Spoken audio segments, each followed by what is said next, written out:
Eu sou a Karen, neuropsicopedagoga, e eu te ensino a começar os seus atendimentos e viver de neuropsicopedagogia. O maior mito sobre o TDAH, né? Será que o TDAH é ou não é um transtorno de aprendizagem? Muita gente acredita que sim, muita gente acredita que não. Então hoje a gente vai descobrir se ele é ou não é. Porque é um tema muito relevante, né? Principalmente porque a gente vê muita questão do TDAH nas escolas, né? Os professores, os pais, né? Não sabem como lidar com as crianças com esses sintomas. Então hoje nós vamos falar um pouquinho se ele é ou não é um transtorno de aprendizagem, se o TDAH afeta, né, a inteligência, se o TDAH não consegue aprender, quem tem TDAH e não consegue aprender, será que é assim que funciona?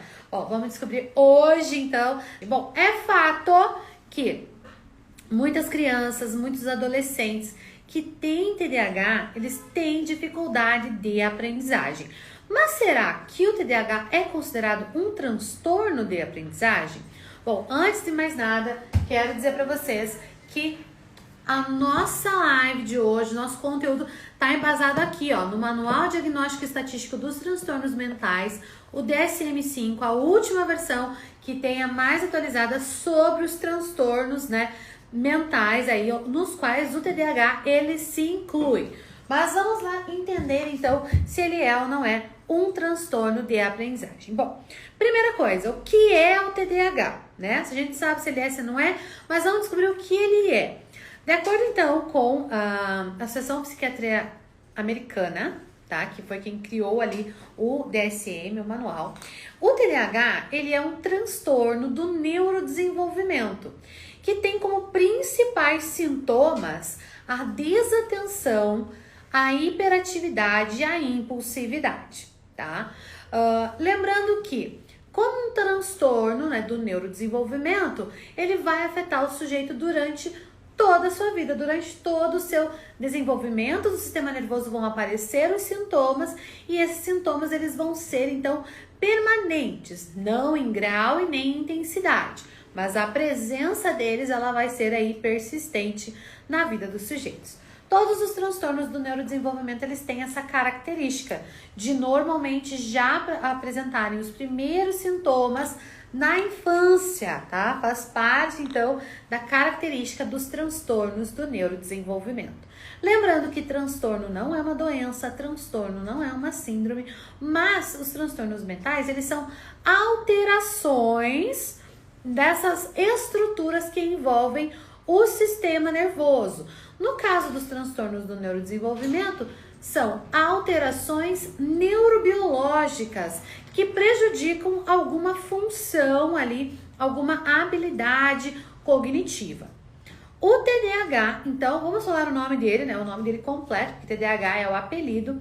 O TDAH é o transtorno de déficit de atenção e hiperatividade. Então, vejam só, o que nós temos no nome do transtorno? Geralmente, o nome do transtorno já vai nos dar indicativos de qual é o problema que ele vai acarretar, quais são os prejuízos que ele vai trazer na vida da pessoa que tem esse transtorno. Então, o TDAH é transtorno de déficit de atenção. Então, olha, prejuízo na atenção, dificuldade de atenção ou desatenção é um sintoma, né, muito grande presente no TDAH. Transtorno de déficit de atenção, hiperatividade, ó, transtorno de déficit de atenção e hiperatividade. Esse é o nome do transtorno. Então, a hiperatividade está relacionada aí com a impulsividade, tá? São duas questões relacionadas ao TDAH. Então, a hiperatividade barra impulsividade são sintomas presentes no TDAH e a desatenção. Então, vamos lá, ó. De acordo com os sintomas principais, nós temos a desatenção, a hiperatividade e a impulsividade. Não há aqui um critério de dificuldade de aprendizagem, tá? Então, a gente já começa a ver que o transtorno do TDAH não é um transtorno de a aprendizagem. Mas por que então que muita gente com TDAH não consegue aprender? Em função desses sintomas, o TDAH, ele pode afetar o processo de aprendizagem, mas ele não é considerado um transtorno de aprendizagem. Ele pode afetar a aprendizagem por quê? Vamos lá. Como, nós entendemos aí o sistema nervoso, como que acontece o processo de aprendizagem? De maneira bem básica.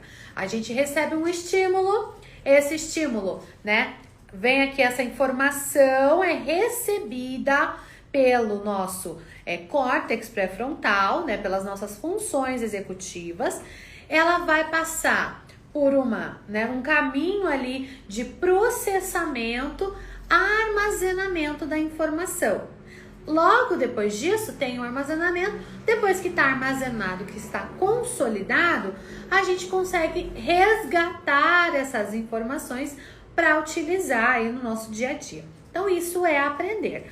De forma bem simples, o processo da aprendizagem ocorre dessa forma. Mas claro que isso é muito mais complexo, Passa por várias estruturas, tem vários processos que acontecem até a aprendizagem ser consolidada. Tirando então essa questão do processo de aprendizagem, como que ele ocorre, para que você possa armazenar e recordar a informação, o que você precisa? Você precisa receber essa informação bem, você precisa reter essa informação. E o TDAH, que a gente já viu que é um processo de desatenção, hiperatividade e impulsividade, ele prejudica as funções executivas. Existe uma alteração neurobiológica que vai prejudicar esse processo. Então, vai atrapalhar, vai trazer um prejuízo nos processos atencionais, E a gente precisa de atenção para a gente receber o estímulo. Se eu não tiver atenção naquele estímulo que eu estou recebendo, eu não vou conseguir processar ele adequadamente. Então, o problema do TDAH não é que ele não consegue lembrar as coisas, mas ele não teve a atenção no armazenamento. Então, não foi nem armazenada a informação. Então, aqui a gente já tem um prejuízo na aprendizagem. Outra coisa, a hiperatividade e a impulsividade, que elas estão bem juntas, elas atrapalham esse processo de atenção, elas atrapalham o foco, a concentração e não permitem que você mantenha o seu controle inibitório em uma determinada atividade, em um determinado estímulo, em um determinado informação. E isso também vai prejudicar o armazenamento das informações, o armazenamento da aprendizagem. Então vejam, o TDAH, embora ele não seja um transtorno específico de aprendizagem, os seus sintomas, eles podem afetar o processo de aprendizagem, porque o sujeito vai ter dificuldade para reter as informações, para armazenar essas informações. E se a informação ela não é armazenada de forma correta, não consegue consolidar aquele conhecimento, aquela aprendizagem, tá? Isso é muito importante a gente entender, por quê? Porque quando a gente fala em transtorno específico de aprendizagem, a gente está falando de um outro grupo de transtornos que também fazem parte dos transtornos do neurodesenvolvimento, também vão aparecer na infância, mas vão ser evidenciados quando o sujeito é colocado na escolarização, quando ele tem acesso à escolarização formal, tá? Mas o prejuízo do transtorno específico de aprendizagem, ele se encontra em 3 habilidades acadêmicas básicas. Então, o prejuízo do transtorno específico de aprendizagem, ele vai estar nas habilidades acadêmicas básicas de leitura, escrita e matemática. Então, isso é um transtorno de aprendizagem. É o transtorno que vai afetar diretamente e somente, não vai afetar mais nada na vida do sujeito. Somente a escrita ou a leitura ou a matemática. Pode ser os 3 juntos? Pode ser só um desses aspectos, também pode. Então, vejo, o TDAH não. O TDAH vai afetar a vida do sujeito tanto na escola, quanto fora da escola, em casa, nos seus contatos familiares, acadêmicos, profissionais, porque o TDAH ele vai afetar a atenção, processo atencional, ele vai afetar a hiperatividade e a impulsividade. Então, por isso que nós não consideramos o TDAH como um transtorno de aprendizagem, porque ele não afeta apenas a aprendizagem das habilidades acadêmicas básicas, como um transtorno de aprendizagem faz, mas ele vai afetar o quê? O processo de aprendizagem. Ele pode afetar o processo de aprendizagem. E aí, eu já quero tirar um mito aqui que muita gente pergunta: ah, mas o TDAH não consegue aprender, o TDAH não é inteligente. Mentira, gente, mentira, super mentira, imensa mentira. O TDAH, ele é super inteligente, ele consegue aprender, mas ele precisa ter o acompanhamento adequado para que a gente consiga trabalhar com esses níveis de atenção, melhorar os níveis de atenção, concentração e foco, né? Estimular o controle inibitório, a inibição tanto de pensamentos como das ações por meio de terapia. Ele precisa fazer um acompanhamento terapêutico, seja com intervenção neuropsicopedagógica nas questões de aprendizagem, seja nas questões emocionais, comportamentais com psicólogo, tá? Seja às vezes com o uso de medicação, né, que é recomendado aí por um médico especialista, um neurologista, um pediatra, neuropediatra, tá? Então, assim, é muito importante o acompanhamento, é muito importante a gente identificar esses critérios, mas nós temos que tirar e romper esse tabu de que crianças, adolescentes na escola com TDAH não aprendem. Eles aprendem sim, mas precisam de um ambiente, né, adaptado, precisa ter o estímulo correto. A gente precisa ajudar a desenvolver essas habilidades que estão em prejuízo, como por exemplo, né, na desatenção, todas as funções executivas, então a organização ela pode ser afetada, a pontualidade, a organização ali de fazer as atividades dentro da sala ou tarefas de casa. Então precisa ensinar essa organização, precisa auxiliar para que o sujeito com TDAH possa criar suas próprias estratégias para tentar compensar, né? São estratégias compensatórias para amenizar o efeito negativo que os sintomas do TDAH afetam na vida dele, tá? Mas isso não quer dizer que ele não possa aprender. Inclusive, os sujeitos com TDAH, eles têm aí uma hiperatividade mental tão grande que eles são considerados pessoas as mais criativas que você possa conhecer. Então, eles têm muita criatividade, a criatividade deles é muito grande e isso deve ser estimulado. A gente deve utilizar tudo isso para auxiliar no foco da aprendizagem. Com relação à neuropsicopedagogia, né, eu sempre falo o seguinte, que a gente não vai trabalhar numa pessoa, quando a gente vai fazer intervenção, a gente precisa fazer uma boa avaliação para descobrir ali vários aspectos da pessoa, né? O que ela gosta, o que ela não gosta, o que ela tá com mais prejuízo, onde que tá os potenciais dela, o que tem para desenvolver. E assim você consegue desenvolver um plano personalizado, focado não na dificuldade, porque a dificuldade ele já sabe que ele tem. A dificuldade já é frustrante, a dificuldade já vai fazer com que ele não se sinta bem. Então você vai usar o potencial dele para criar estratégias compensatórias e melhorar aquilo que está no prejuízo, aquilo que está em déficit, tá? Então isso é muito importante. E o TDAH, então, muita gente confunde ele com transtorno de aprendizagem por conta dessa dificuldade que os alunos com TDAH têm.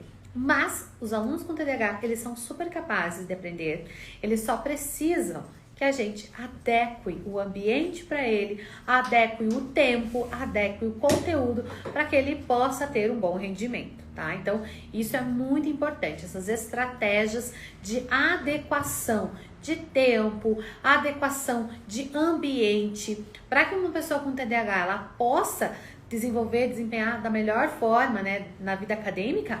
Ela não pode ter distratores, porque ela não, na verdade, ela nem precisa de distratores para se distrair. A própria mente dela faz isso com ela, prejudica dessa forma, justamente por conta da hiperatividade mental, que ela vai estar presente nas pessoas com TDAH. Mas, quando você elimina distratores, quando você pega uma atividade que é demorada, que é grande, que é complexa, e fraciona em pequenas etapas, eles conseguem acompanhar. Então, assim, o que eles precisam? Eles precisam do nosso apoio, eles precisam da nossa ajuda para que eles possam desenvolver o melhor do seu potencial, tá? As crianças com TDAH, elas têm muito potencial para aprendizagem. Elas só precisam conseguir manter a atenção, manter a concentração e o foco, né? Como que a gente faz isso? Desenvolvendo os focos atencionais, né, os processos atencionais, desenvolvendo controle inibitório, porque assim, o controle inibitório, ele tem aquela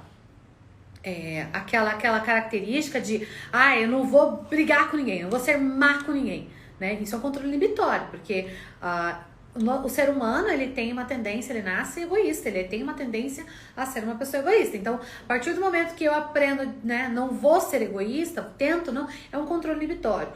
Quando você está lá de dieta, eu não vou comer esse pudim, isso é um controle inibitório. Se você realmente não comeu o pudim, você está exercitando o seu controle inibitório. Mas mais do que isso, o TDAH precisa inibir também os pensamentos. Quando ele está focado numa atividade, ou ele precisa desenvolver uma atividade, a mente às vezes divaga e ele não consegue inibir os pensamentos. Então, o controle inibitório está relacionado com a nossa ação, sim. A hiperatividade, impulsividade do TDAH, ela pode ser amenizada a partir do desenvolvimento do controle inibitório, né, físico, desse que a gente externaliza, mas também um controle inibitório de pensamentos. É você ser capaz de inibir pensamentos indesejados para aquele momento e realizar a sua atividade, né, de maneira adequada, tá? Então, isso é muito importante. Eu busquei uns dados e eu queria trazer para vocês, né, sobre o TDAH.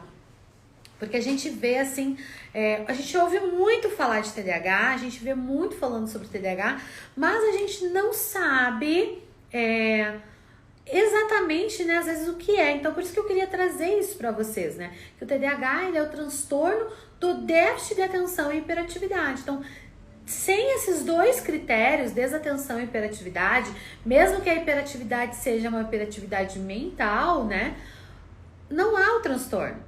E você vê que nesses sintomas, que são o que é o pilar, é o que cerne o TDAH, não fala de aprendizagem, não fala de inteligência, não fala de questão cognitiva.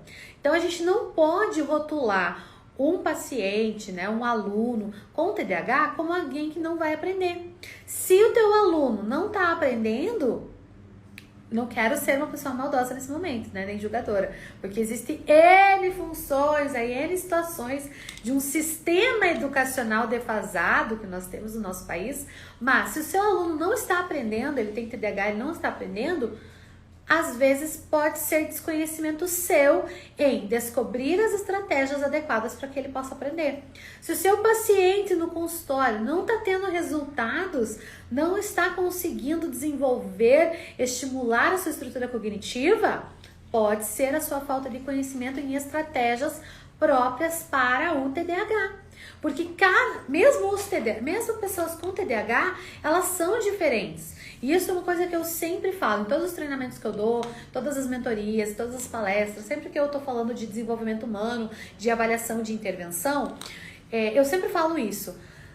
Existe um protocolo, para tudo na vida, existe um protocolo.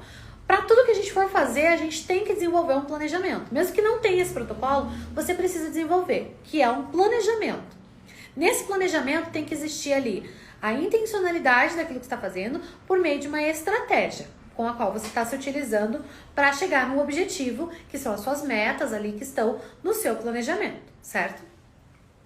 Quando a gente fala em avaliação e intervenção neuropsicopedagógica, eu vou falar da neuropsicopedagogia porque eu acredito que eu estou falando com vários neuropsicopedagogos, aqui é um canal que a gente comunica com neuropsicopedagogos.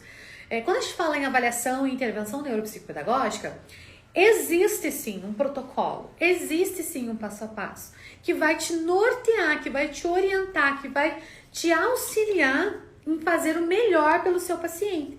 Mas existe um componente que é complexo demais, que tem uma variável imensa, que é o sujeito. Não é porque ele faz parte de um quadro de transtorno, como o caso do TDAH, que todo mundo que tem TDAH vai ser igual. Não. Eles vão apresentar, às vezes, questões assim parecidas, né? Comportamentos parecidos. Mas pessoas com TDAH também são diferentes, porque cada uma vai ter, né, vai sofrer o prejuízo daquela alteração em um grau, em um nível, cada uma tem as suas próprias experiências pessoais, então cada sujeito com TDAH é único. Se a gente fosse pensar em combinações, eu estava lendo esses dias um livro que fala sobre pesquisa, né, com TDAH, e existe mais de 2.000 combinações de TDAH só do subtipo desatento. Por quê? Porque nós temos 18 critérios, né, que vão compor ali os critérios diagnósticos do TDAH. Nós temos 9 critérios para ênfase do subtipo desatenção, 9 critérios para a ênfase do subtipo hiperatividade. Mas a gente pode ter sujeitos que são predominantemente desatentos, sujeitos que são predominantemente hiperativos, sujeitos que são do subtipo combinado, que apresentam em grande intensidade sintomas tanto desatentos quanto hiperativos. E o que acontece? Cada um deles pode variar os sintomas entre si. Então, em análise combinatória, quem é da área das exatas, não é meu caso, gente, em análise combinatória, isso vai dar mais de 2.000 possibilidades de sintomas combinados. E aí a gente pega um sujeito, e aí a gente pega cada experiência de vida, aí a gente pega os níveis e as intensidades em que cada sintoma aparece, a gente tem aí infinitas possibilidades de comportamento, né, do TDAH, de necessidades. Por isso que é tão importante que a gente entenda do desenvolvimento humano, por isso que é tão importante que a gente entenda o que é marco de desenvolvimento, o que está abaixo do marco do desenvolvimento para aquela faixa etária e o que é o transtorno. Que quando a gente entende o que é o transtorno, a gente passa a ver o sujeito com outro olhar. A gente passa a entender que a criança que é TDAH, ela não é hiperativa porque ela quer. Ela não para sentada na cadeira dela porque ela é mal educada. Ela não sai correndo porque ela não gosta de você. Ela não fala antes de você terminar de falar, ela não te responde antes porque ela não quer te ouvir, porque ela não quer falar com você. Mas porque ela tem um transtorno que altera os níveis de percepção dela, que alteram as funções executivas dela e vão alterar esse centro de controle inibitório, vão alterar essa capacidade de tolerância. O TDAH, ele se torna intolerante por quê? A pessoa que tem TDAH, por conta da impulsividade. A impulsividade e a hiperatividade, seja ela mental ou física, ela vai gerar uma intolerância. Isso faz parte ali dessas emoções que estão interligadas. Então a gente precisa compreender a fundo, né, o desenvolvimento dessas crianças, compreender quando é um transtorno, quando não é, que também tem isso, a gente tem que saber diferenciar, porque o transtorno ele vai prejudicar a criança mesmo quando ela não tem nada a ganhar com aquilo. Agora, uma birra é quando a criança tem alguma coisa para ganhar com aquilo. Então a gente tem que ter esse olhar bem cauteloso, bem técnico para diferenciar o que é um transtorno do que não é um transtorno. No caso do TDAH, os sintomas do transtorno são desatenção, hiperatividade e impulsividade. Esses são os critérios diagnósticos. E aí, dentro desses critérios, a gente tem 18 sintomas, né, que são específicos para o TDAH. Tá? Que são específicos ali para o TDAH, que vão delimitar a esfera na qual essa criança ela está enquadrada, se é mais predominante desatento, se é mais predominante hiperativo, se é do tipo combinado, que ele tem as duas bases ali prejudicadas, né? Tanto a hiperatividade quanto a desatenção, tá? Isso é muito importante para a gente saber. Bom, Então, só recapitulando para ninguém mais errar, para ninguém mais esquecer, o TDAH não é um transtorno de aprendizagem. O TDAH não é um transtorno de aprendizagem.